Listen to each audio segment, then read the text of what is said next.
Do you feel like you're barely keeping your head above water? That no matter how hard you try, meaningful progress remains out of reach? Heather gets that. She battled an eating disorder for years before seeking help. Now in recovery, Heather is here to tell you that positive change is possible even when it doesn't feel that way. Join her as she shares openly about her struggles and small triumphs. Fair warning though, Heather doesn't hold back. Her candid story may trigger some. But for those wanting honesty, hope, and healing, this is 1% Better with Heather. The information and stories shared on 1% Better are based on host Heather's personal experiences with eating disorders and mental health challenges. Heather is not a licensed doctor, therapist, dietitian, or other health professional. Her advice and opinions should not be taken as professional medical advice. Please consult your physician or a qualified health provider regarding any medical or health-related issues. 1% Better also contains descriptions of eating disorders that may be triggering for some listeners. Discretion is advised.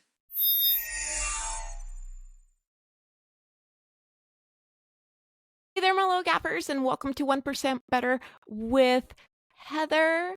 Today, I have a very special friend in the studio, well, sort of in the studio, over technology, but it feels like you're here with me. I have Gina Perrin with me. Hello, Gina.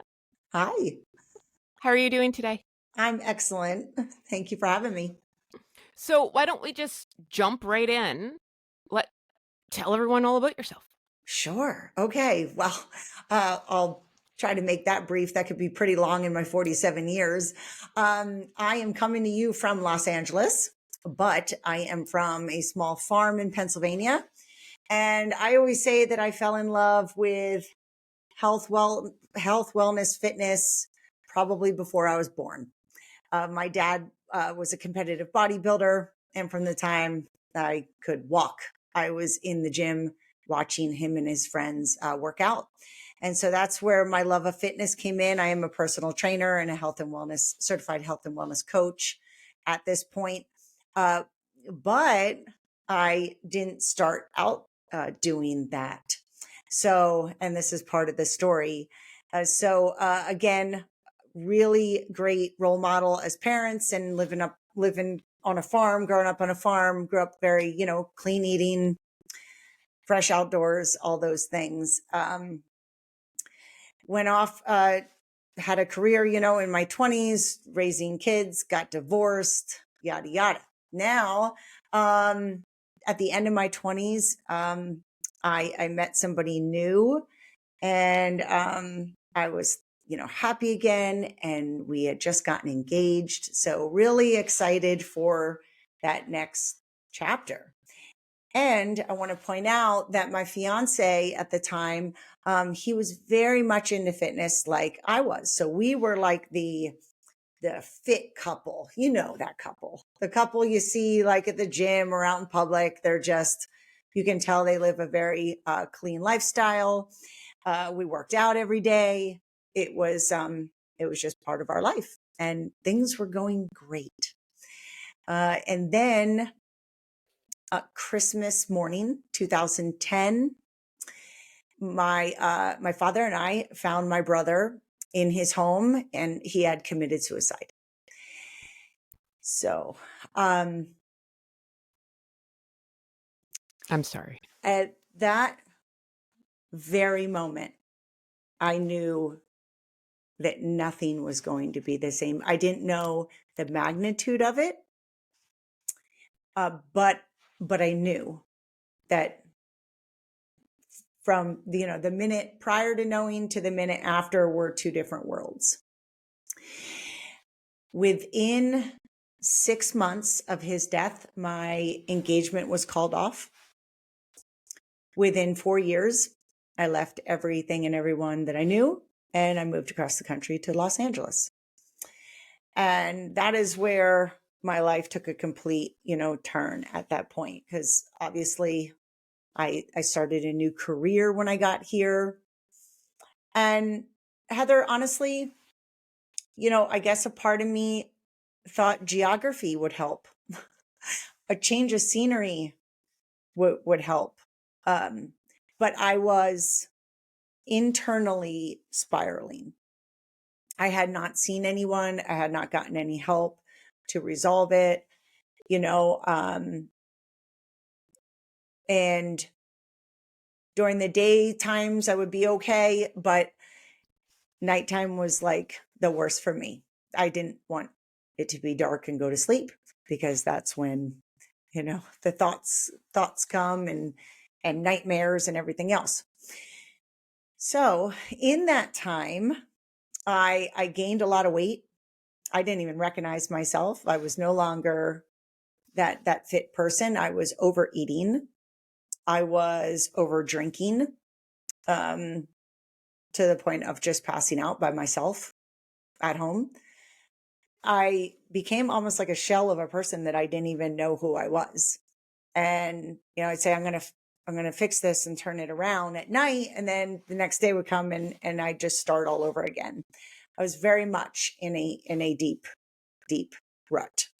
Dare I say depression, anxiety, all the things, right? But externally, you know, if you met me and I fell into like my new job and things were going great there and great coworkers and everything, everybody'd say I was just this happy person. And I wasn't. And that's why it is very, very, very important for me today to understand that even if you're in the grocery food store, and I've said this story before, there were people that smiled at me, that were checking me out at the store and gave me a compliment or said something nice. And I was dying on the inside and they made my day. You really, truly don't know what someone is going through. So I have a lot of grace for if somebody maybe, you know, says something not so nice or acts out because maybe there's something going on that you don't realize. So what happened? It could have gone really bad, right? I could have continued on the path that I was on. And I knew that it was not only going nowhere fast, but it was getting worse. And Heather, I'd love to say there was some bolt of lightning that hit me and was like, whoo, snap out of it. But it didn't happen like that. I did, however, wake up one morning from being passed out from the night before and was like, enough is enough. Like, enough what I'm doing to my body. And so hungover, I literally stumbled across the street to a brand new cycling studio that had just opened across the street from my apartment. And I took a class and I probably smelled like alcohol and sweating it out. And, you know, I felt a little better afterwards. And I was like, oh, right. That feeling of working out that was so ingrained in me my whole life. It was like it was like coming home. It was very comforting. And so I, for the next probably 6 months, I got into great physical shape. I knew how to do that. That was the portion that I knew how to do. But I didn't know how to take care of here, my mind. And that was the last piece. And that's when I reached out and started going to therapy. And that's when my life really changed. That, man, you've lived 1,000 lives. I always say that. Man, and honestly, after researching you, you and I live very, very similar lives. Like we could be twins, let me tell you. And so if you don't mind, let's go back in time just a little bit. You talked about living in a very small town. And from what I know of you, you said the thing to do was drink, drugs, get married young, have kids. That's your life. That's it. Yeah. How did that affect you? Well, I did those things. It, you know, didn't work out for me. We were married for a brief time. We have, you know, 2 great kids, but we, you know, that didn't work. But I have friends that got, you know, that from back there, and they married their high school sweetheart. They're still married and have a fabulous life. And I love that. I love that it works for some people. It just didn't happen to work for me. Right. I got great kids from it. So there's no regrets there. And I truly, truly believe that wherever we're at in the very present moment in our lives is where we're supposed to be. Even in the bad times, even passed out on the floor of my apartment, that had to happen. There needed to be a death of my ego for me to come up out of that. I love that I'm from a small town. I love that everybody knows everyone. When I go back and visit, it's an amazing community. It really is. There's something to be said for where people know your name. What was that? The show Cheers? Yeah. It's true though. It's true. Somebody like I love when I go back and I visit and it's like, oh my gosh, there's that familiarity, like not much has changed. And there's so much good in that. Where my path led me has been really amazing too. I could have never dreamed that I'd be living, near Malibu and on the beaches and where I am now. And thanks to David, my brother, I don't believe I said his name. I would have never moved here or across the country. I would have never stepped into what I believe my purpose is now. And that is to be on my health and wellness journey and to help other people with that, to go into the fitness and health world full time. None of those things would have happened. None of those things would have happened had all the events prior happened. So I'm truly great. I'm grateful for being from a small town. I'm grateful for the journey that I'm on and where it has led me. So I think it worked out. I think it did. Well, and it's still unfolding, right? I mean, hopefully I have a long life to live, and I'm excited to see where this continues to take me. So if you don't mind, can we speak about David? Sure, absolutely. How old were you when he passed? I was 33 and he was 31. He was my younger brother. I am very sorry. We were talking off camera. My uncle committed suicide in November, so a couple months ago. That changes you. And my uncle was in his 70s when he took his life. So it just says it doesn't matter, right? What you're going through at any age. But that's very, very, very young. Yes. And you talk about you were engaged at the time, right? Yes. How did that all unfold for you?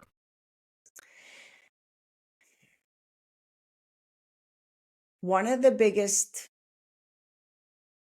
hurdles, I guess is the right word, that I had to get through therapy, by the way, was the guilt that I was carrying. And let me explain. I was so absorbed in my own life that I didn't take true notice of what was going on in David's.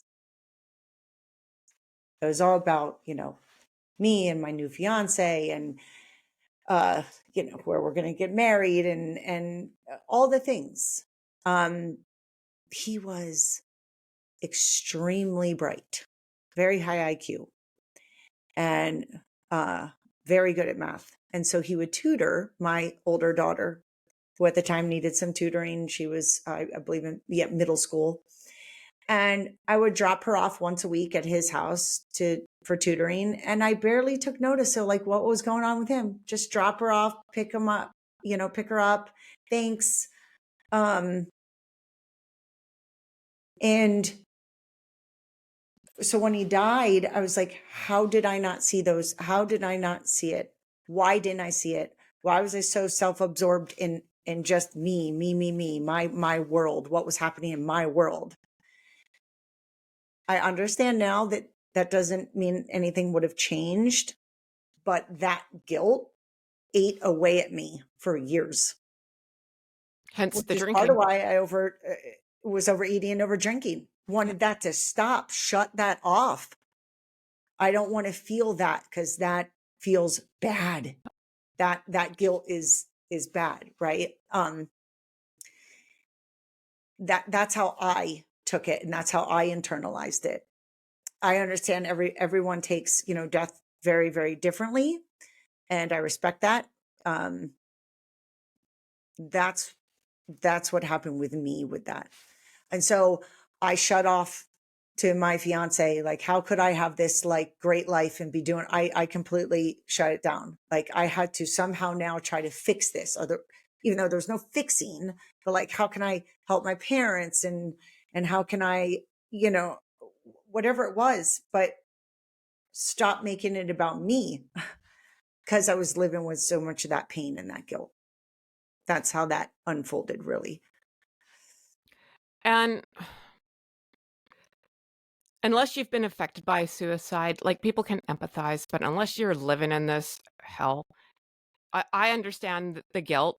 I should have done more. I should have said something. I should have seen it.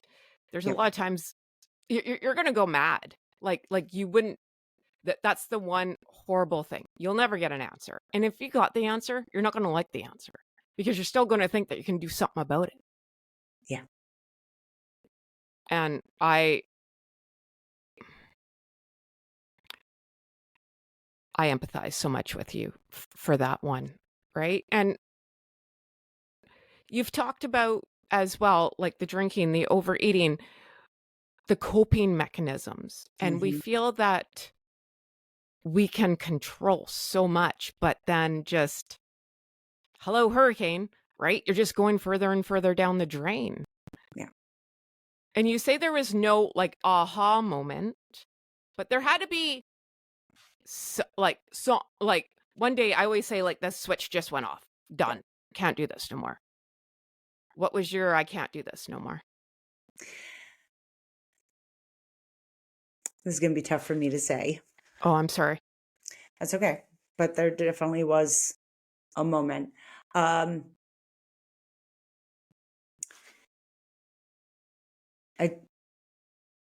never thought about doing what David did. So let me be clear about that. But I understood how he felt. I understood how he got to where he got to in my lowest moments. And it scared the fucking shit out of me. It scared me. Where I knew it was like something has to be done. And then I had a lot more empathy for him too, because I'm like, oh my God, if this is even a fraction of what he was feeling in the moments leading up to it, I can't imagine the pain that he was in.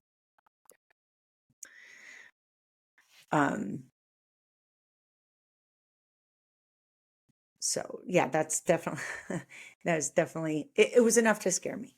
It was enough to scare me. Let's say that.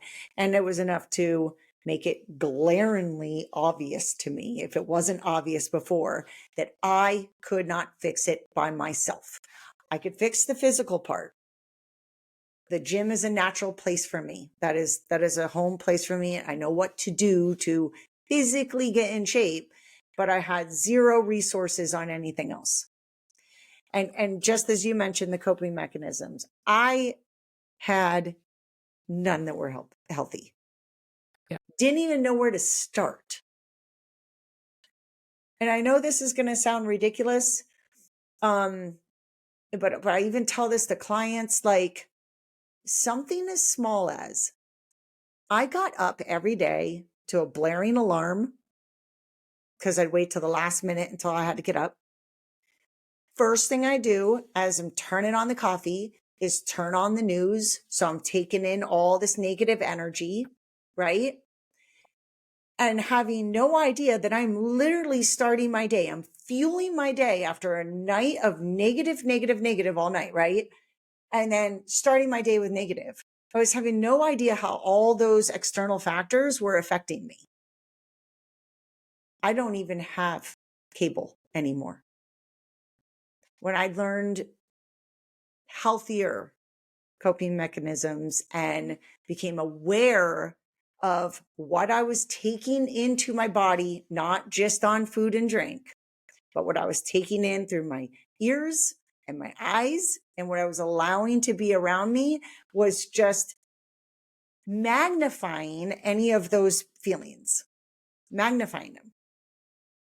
If you think about it this way, when you're in a good mood, sometimes you don't even know why you're in a good mood, and you run in to somebody who is just always positive, a positive friend, and they're smiling and their energy is bouncing right off of yours. You're now even in a better mood. Yeah. They've just excelled your mood, right? And the opposite is true. And I was just taking in negative all day because I was in that space up here without even realizing it. I understand that because I don't have cable anymore. And And it came down to me getting in my workplace accident. Now mhm. that I have PTSD, I couldn't, like, there's certain TV shows I can't watch anymore. Like, I can't watch anything to do with anything criminal. I know those are the big shows, right? If there's an NCIS, NBC, whatever, SVU, no, Heather's out. Grey's Anatomy, I would wake up in the middle of the night in sweats, and it took me forever to figure it out.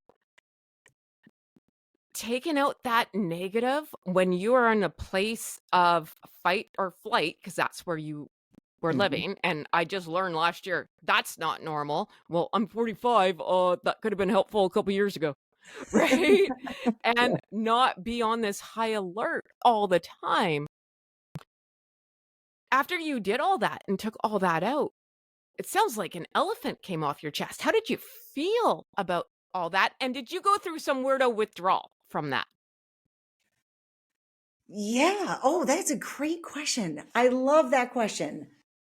Yeah, I did go through a little withdrawal. And so withdrawal, I love that. Habits die really hard. And I was in a position where I liked the negativity, dare I say. Mhm. The, I mean, I was looking back, by the way, like looking back and having to talk this out and everything, looking back, it's like, yeah, I kept perpetuating it, almost like you deserve to suffer. I deserve to suffer because my brother suffered and I didn't know, yada, yada, what, all the Guilt, guilty stuff, shame, all the right? horsemen. Come on down. Exactly. All the horsemen, right? So, yeah, there was a withdrawal. Now, to be very clear and for your audience, like this, it took, I'd say, a good 2 years to really fully make all of those changes. I didn't do all the things that I do now in a weekend, like just change everything. No. Mhm. There was a withdrawal from the morning routine that I was doing every day. Because even though it wasn't healthy, it was easy. I was so used to it. It was already a habit. It was a habit to just hit that coffee button, turn on the remote's right there. Like I had a routine down and those things, they stick. You just have to, I say one thing at a time, change one thing at a time, one click, 1%, one little habit, one thing at a time, and stick with that. 2, 3 months, change another habit. whatever that is. Everybody's going to have something different. My list looks different than somebody else's list. So it does take time. It takes a little work. And I hate to say that, but it does take work. It took work for me to get into the bad habits I got into. That didn't happen the day after David passed. Yeah. It happened 4 to 6 years after he passed, all those bad things. I didn't gain all that weight overnight. I didn't start, drinking a bottle of wine a night overnight. That it didn't happen overnight. So that the same goes for the positive things that you put back in your life. It takes time. It takes time. And I would get up, just the example of cable, just to give an example. When I turned all that off, I still turned the TV on every day when I made the coffee initially. There's YouTube, and I put a motivational thing on and have that playing in the background as I'm having my coffee instead. Now I don't even turn on the TV, but I still was able to hey, let me turn this on. But now I'm putting something positive into me. So it's just an example of how you can start incorporating healthier habits. And for the younger generation who probably doesn't want to watch, I haven't watched the news. My mom always says, don't you watch the news? No. And you get and when I talk about the withdrawal, it's because you feel like you're supposed to be, our parents read the paper every morning, right? Sure. Now it's few and far between anyone gets paper. I don't even know if there's paper companies around anymore. And everything's online. So now the next generation is phone. What's going on TikTok? What's going on Instagram? What's going on Facebook? And I don't know about you, but I can't even go on my Facebook anymore because people treat it like their diary. And I'm I don't want to hear all this shit, right? I want to go back to 1982. Can I see clips from Facts of Life or something? Oh, right? I love that show. Can I watch Gem? That sounds amazing. Exactly. But, everyone just needs to be, it's almost it's always been a rat race, but it feels like it's just more and more and more with social media. I got to be the first one to know this. I got to be the first one to do this because there's so much reward in it. And as a Canadian, TikTokers here, and I'll just pick on them for a sec. They hate me anyway. I don't get a creator fund, right? There's no making money in Canada. That's not going to happen. Not just me, everyone who lives in Canada. And now you see this 18-year-old, 14-year-old making a video about makeup, and they're worth $7 gazillion. Well, I can see how other people are well, I got to be first. I got to be faster. I got to be better. I got to be more shock therapy. What do you think about all that? Sorry, that's a lot. I'm glad that I'm in the generation that I'm in. Well, I'm right there with you. It would have made, oh my gosh, my teenage years a million times worse. So I do have some empathy for the younger generation now. They don't know any different. And that's tough. That's really, really, really tough. But today, I'm 47. Everything I know is social media, but I have limited myself twice a day. I'm on it because of my business, but I don't need to be on all the time. And the other thing is, and my marketing team, they taught me this and I was forever grateful. You can train, the algorithm. Just what I like is what I want to see, the positive stuff and everything like that. I've tried to tell some young people to limit their time on that. They're not going to do it. I mean, they're going to do it when they want to do it. To each their own. I think it has a lot of positive effects, social media, a lot. But to your point, a lot of negative. And like I said, I'm just glad that I didn't have that when I was younger. Right. I think about that. And I'm we did a lot of stupid shit. No evidence about it. Thank God. No iPhone, no nothing. So it's oh, thank God there was nothing because I can't even imagine what would have come out of it. I'd still be in the clink.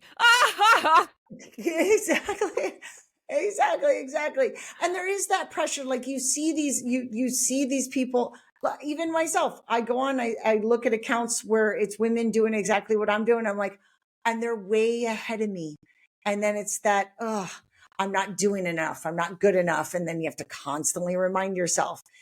Again, without me going through everything that I had gone through and all the therapy that I've gone through and talking those things out, now I can recognize when I get those thoughts.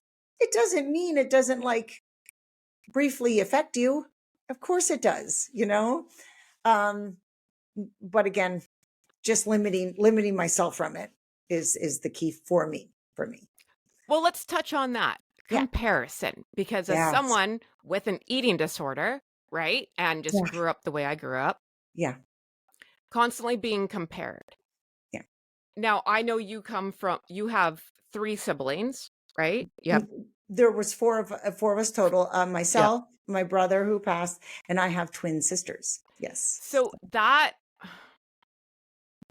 and are you the oldest? Yes. Oh. Yeah. I got that. So, but were you ever compared? Like maybe you didn't get compared because you had a brother, but I had a younger sister and I say it we're Irish twins, right? Yep. So like under a year, man. It was a good year though while I was a single only child. Wish I took more advantage of that. But like, did you feel that wrath or did you have cousins that you were compared to a lot? Yeah, I would say definitely, certainly. I felt like I was compared to my sisters a lot of times, because I more look like my dad's side, and they look like my mom's side, like look totally different, right? Um, but just time and maturity. I love the way, I don't mean to sound this conceited. I love the way I look today. I love my body. I love my athletic body. You know, back then I wanted to be, oh God, who's the model that I totally looked up? The Kate Mosses were, you were rail freaking thin, you Heroin know, chic? no boobs, no ass, Yeah. no nothing. I was like, why can't I have that? And now I'm like, thank gosh, I don't look like that, because it wouldn't look right on me. I love that for certain people. It just doesn't look right on me. Once I fell in love with me, there was like no stopping anything. Um, but again, I really, really think that comes with time and maturity. I never would have thought like that as a teenager. It just, you But kind of come in your own. that's not conceit, my friend. That's what we all strive for. To look in the mirror and be like, damn it, good job, my friend. Right? I look good. Looking good. And to have the clarity that you have, because not all of us have it, Mhm. uh, to know and to be comfortable in your skin. Mhm. That that is the goal. How the hell did you get there? Because I need to know that part.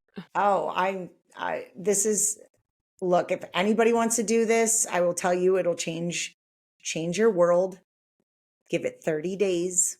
This is the best thing you can do. I'm a big fan of sticky notes. My God, they're all over my freaking house. Okay. So like the sticky pads, go get yourself one. This one's orange. I love the colors. Okay. And for 30 days, and keep it in your bathroom if you want to, if you get ready in the bathroom. I think that's how I started out. Yeah. I think that was the very first. I mean, I've been doing this for years now, but if you're just starting out, I want you to get a sticky pad and a pen. And every morning when you go into that bathroom, you're going to write down 3 things that you are grateful for yourself, about you. I don't care if it's, I like my left eyebrow. It's really perfect. Like I am grateful for my left eyebrow. No one's seeing this. This is for you. And you're going to stick it on your bathroom mirror, or you're going to put it in your pocket and you're going to carry it with you all day and you're going to look at it. 3 things that you're grateful for. It can have to do with your personality, something that you've done in your life, any accomplishment, your clothes. I'm rocking this outfit today. My boobs, my ass, I don't care what it is. 30 days in a row, what you are grateful for you. You can't imagine the difference on how you'll see yourself at the end. At the end, I was seeing myself completely different, and I kept it up. You know, then 3 things, you know, I would write down 3 things that I'm grateful for in my partner. It works for your partner. Start with you though, because if you want to be as comfortable as possible, I'm not saying that you're going to think you're perfect at the end. That's not even the goal of the exercise, but it's to start recognizing things that you forget that you love about yourself. What have you forgotten that you love about yourself? You know, you love your teeth or your big toe. It doesn't matter. I have I have great toenails. I don't know. Okay, that's a little weird. That was not on my list, but I mean, Okay. it could be for somebody if they have great toenails, whatever that is. Um, if you don't start thinking about yourself in a different light, then no one else will see you that way either. I'm always talking about team for one. And does it suck for the team for one? Yeah, but you have to be your own cheerleader. Yeah. So you better get loving yourself because it's going to be a really, crappy life, right? Yeah. And I remember it was my uncle's funeral, actually, and listening to my mom and my aunts compare themselves, and they're in their 70s, right? Mm. Yeah. And I'm like, is this how long this is going to go on for? Like, you're going to compare what you're eating and talk about your bodies. I'm like, this is exhausting. And I just started recovery then. And I was sitting like this, like Rain Man at the table. All food's good food. All food's good food. All food's good food. And I'm like, oh my God. And I'm like, do you know what's happening right now? And they're like, why is Heather freaking out? Gee, I don't know. Yeah. No, And and it doesn't need to be like that. Some comparison is good. Like I'll compare some things with my sisters when we get together. Like, hey, have you started hot flashes yet? Or like, if you noticed like any, like those things, Sagan and Dragon. or if we notice some extra like bra fat, what the hell is going on? Like things like that, that's okay. Like that's something positive where we can talk as women or to like close friends, and we can say, hey, are you experiencing something like this too? It's when it turns into a negative where you're going, you're thinking this in your head, why does my waist not look like that? Why is my ass not that high? That's when it starts to get, not very positive in our own mind. And that's where the 30 days, writing down 3 things you're grateful for yourself, or things that you're accomplishing, it puts the forefront in your mind. You'll start rewiring your brain instead And of it's possible. You can do that. absolutely brain plasticity. I mean, it's a big thing. So why not give it a try? Why not give it Right. a try? And I always say it's like chasing the rainbow, right? And we have similar lives. If I move across the country, my life's going to be better. If I lose 5 pounds, my life's going to be better. If I Yep. marry someone else, my life's going to be better. Done that 3 freaking times. And like, if I just do this, my life's going to be better. The rainbow always moves. You Yep. will never touch the rainbow. Ever. It's just not going to happen. I'd love that. It's 100% true. I'd really love that. And you have to ask yourself, do you want to be 70 and comparing yourself and still saying you're not enough? I don't know. Maybe you do. I don't. No, not me. I No, don't. I'm good.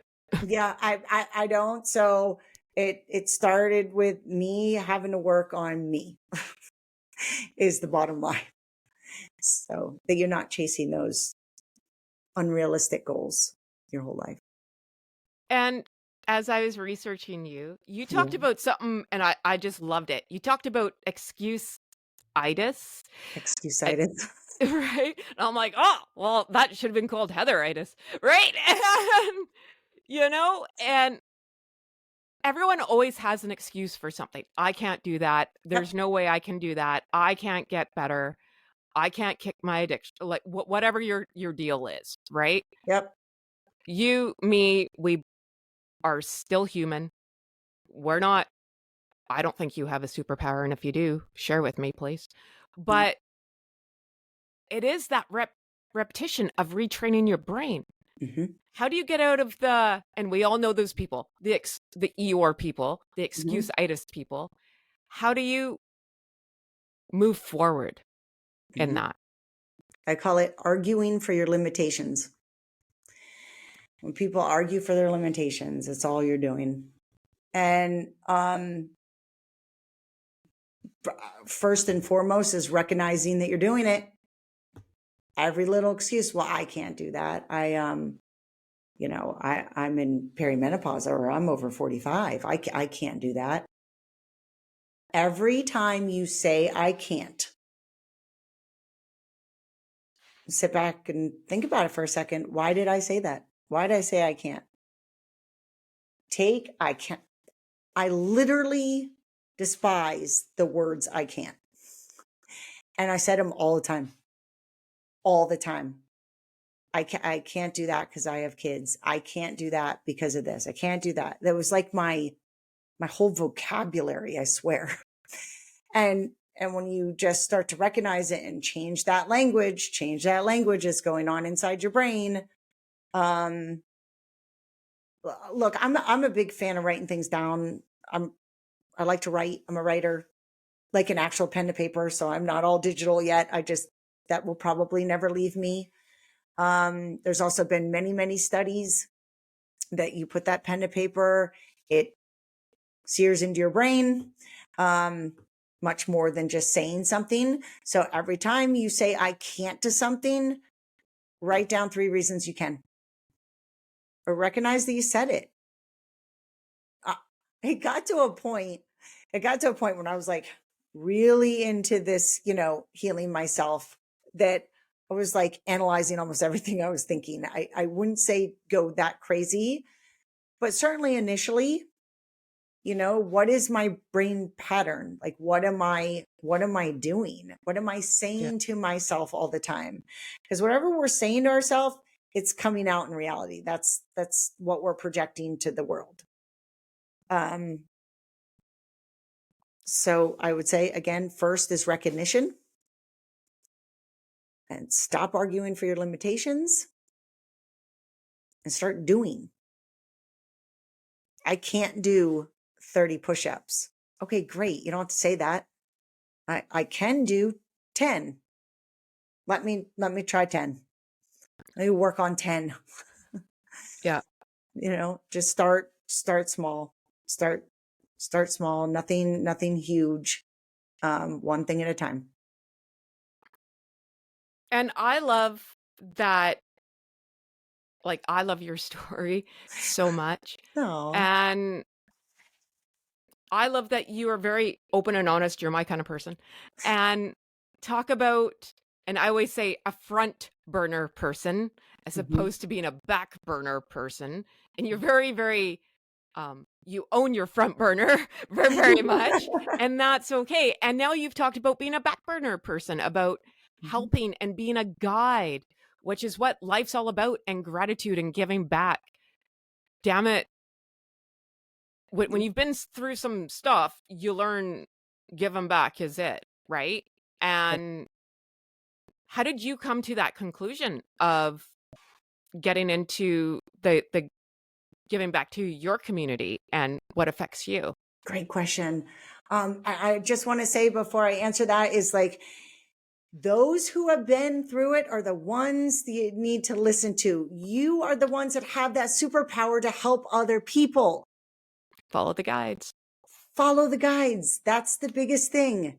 That gym that I stumbled into, hung over, and took a cycling class.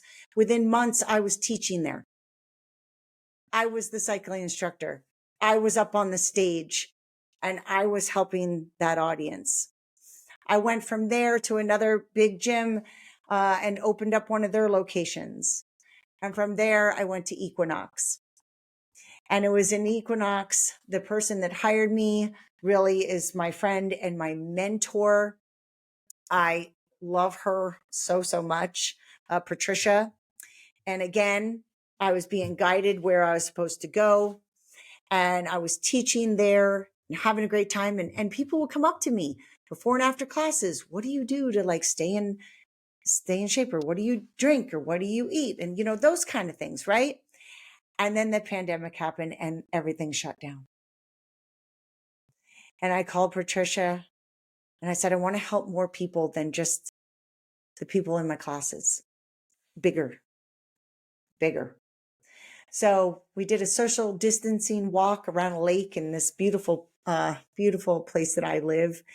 And she told me about a program that she had gone through, that she had gone back to school and became certified health and wellness based in positive psychology. And I said, that's for me.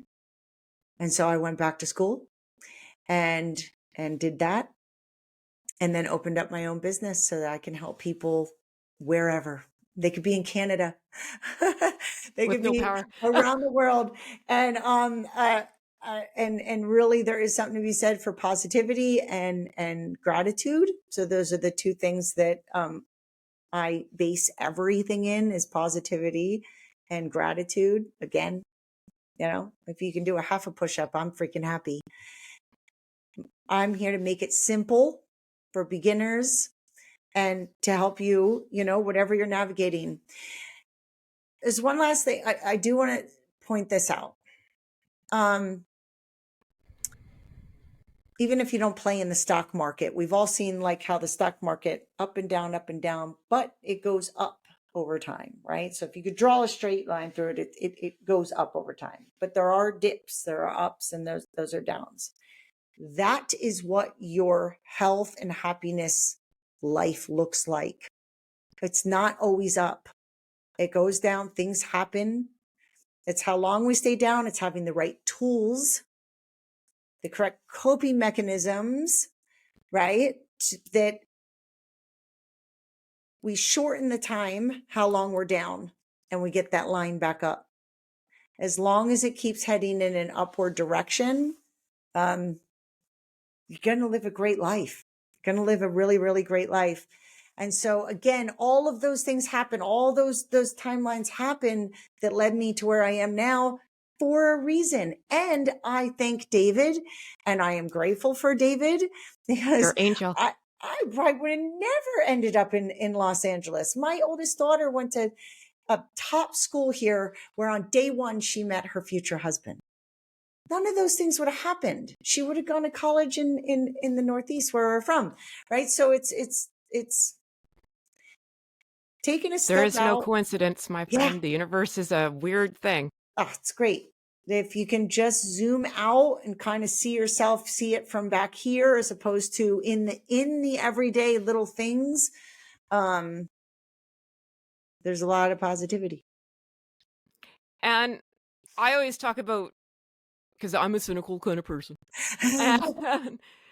But I try very hard to find. I always say, find the funny in the fucked up. Because even though your life is fucked right up, yes, there's something funny about it. And that's how I cope. Because if I didn't, I'd cry. And I'm done crying. Yeah. But once you get through that one positive door, another door will open. Mm-hmm.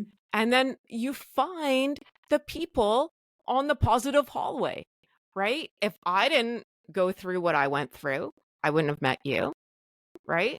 Yep. And learn from my guides, the people who I want to be, right? Mm-hmm. People People who are successful in this business. I want to help, right? Because my story is no different. I just talk about it. That's the only difference. Yep. Front burner. Heather, you will get what you're looking for in life. Everybody will get what you're looking for. If you're looking for positive people to surround yourself with, if you're looking to live a happy life, you will find it, and you will find those people. If you're looking for the opposite, you're going to find that too. There's plenty of it. As a matter of fact, there's probably more negative than positive sometimes, right? Especially on like the news end and all the things, right? You'll find it. So decide what you're looking for. And just jump. Yeah. It's not the fall. It's hitting the ground. That sucks. No, just No, it's how long you stay on the ground. right. Right. Won't to shorten that. We want to shorten that time. Get up. Get up. But it does, like, and everyone's going to fall. And I'm glad that you're talking about that, because everyone's going to fall and it's going to suck the first time. Yeah. But you get back up. Yeah. And the more you get back up, it's not really, well, falling's just part of life. Yeah.